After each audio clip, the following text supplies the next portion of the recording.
जय माता दी दोस्तों धनतेरस का दिन साल के सबसे शुभ दिनों में से एक माना जाता है। इसे सुख समृद्धि वंश और वैभव का त्योहार माना जाता है। हिंदू पंचांग के अनुसार कार्तिक माह के कृष्ण पक्ष की त्रयोदशी तिथि को धनतेरस का पर्व मनाया जाता है।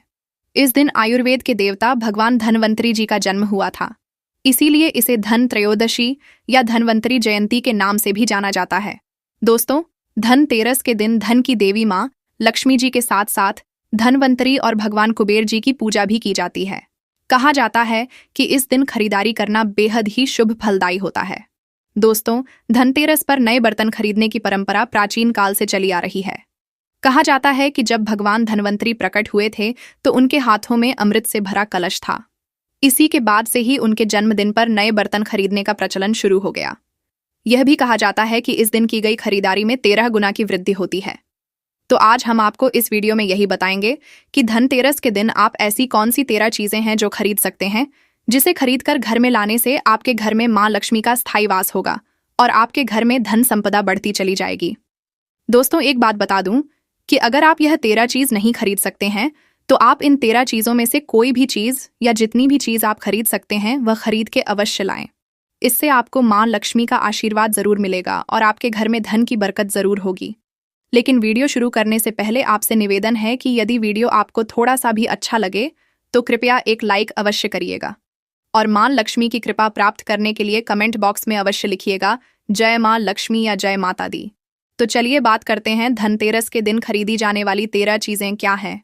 तो सबसे पहली चीज है गणेश लक्ष्मी की मूर्ति। दोस्तों, धनतेरस के दिन आप भगवान गणेश और माता लक्ष्मी जी की मूर्ति अवश्य लाएं। धनतेरस के दिन गणेश लक्ष्मी की मूर्ति लाने से घर में धन वैभव की कमी नहीं होगी और पूरे साल भर घर में अन्न और धन भरा रहेगा। दोस्तों, इस दिन आप शुद्ध मिट्टी की या चांदी की या सोने की या फिर पीतल के भी गणेश लक्ष्मी खरीद सकते हैं। इसे आप लाकर इसी से दिवाली की पूजा करें, इससे घर में खुशहाली आएगी। दूसरी चीज है धातु का सामान जैसे सोना, चांदी, पीतल इत्यादि। दोस्तों, इस दिन सोना चांदी खरीदने से भाग्य उदय होता है या धातु के बने बर्तन व गहने खरीदने के लिए यह दिन सर्वश्रेष्ठ माना जाता है। इस दिन धातु का सामान लाने से घर में सदैव लक्ष्मी जी का वास रहता है। तीसरी चीज है स्फटिक का श्री यंत्र।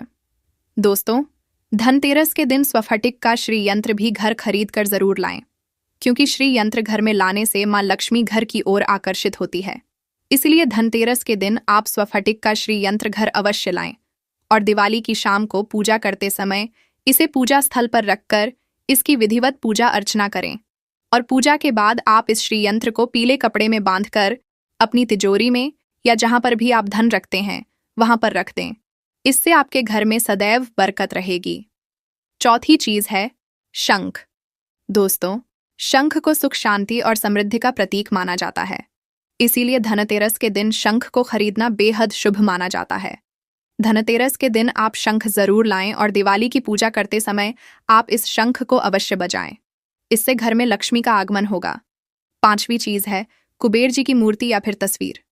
दोस्तों, आप धनतेरस के दिन कुबेर जी की मूर्ति या तस्वीर खरीद कर अवश्य लाएं और उसकी पूजा करें और पूजा करने के बाद आप इसे या तो अपने पूजा स्थल पर ही रखा रहने दें या फिर आप इसे अपने धन स्थान या गल्ले पर भी स्थापित कर सकते हैं।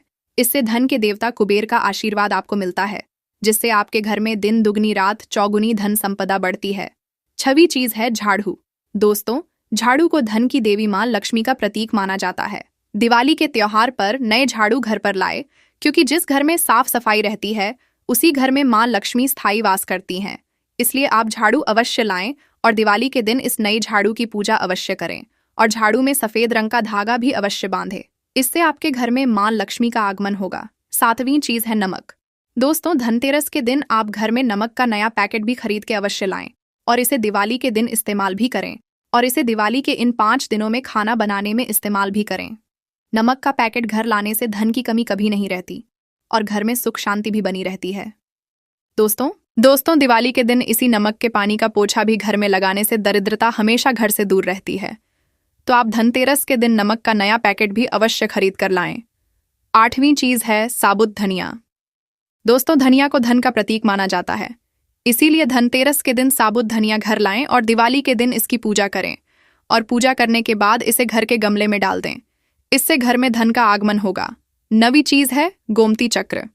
दोस्तों, धनतेरस के दिन आप गोमती चक्र भी अवश्य खरीदें। आप गोमती चक्र 5, 7, 11, 21 की संख्या में खरीद सकते हैं। यह शुभ होता है। दोस्तों, गोमती चक्र भगवान विष्णु जी का प्रतीक माना जाता है। इसीलिए धनतेरस के दिन गोमती चक्र लाएं और दिवाली की पूजा के समय इसे रखकर इसकी भी पूजा करें और पूजा करने के बाद इसे तिजोरी में रख दें या फिर अपने गले में धारण करें। और 10वीं चीज है कौड़ी। दोस्तों, धनतेरस के दिन कौड़ी भी खरीदकर अवश्य लाएं। आप कौड़ी 5, 7, 11 या 21 की संख्या में लाएं। यह शुभ होगा।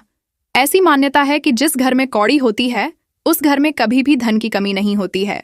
इसीलिए धनतेरस के दिन घर में कौड़ी लाएं और दिवाली की पूजा के समय इसे पूजा स्थल पर रखें। फिर पूजा करने के बाद इसे आप लाल कपड़े में बांधकर तिजोरी या फिर धन स्थान पर रख दें। इससे घर में कभी भी धन का अभाव नहीं रहेगा। 11वीं चीज है 7 मुखी रुद्राक्ष। दोस्तों, रुद्राक्ष का जन्म सृष्टि कल्याण के लिए शिव जी के आंसुओं से हुआ था।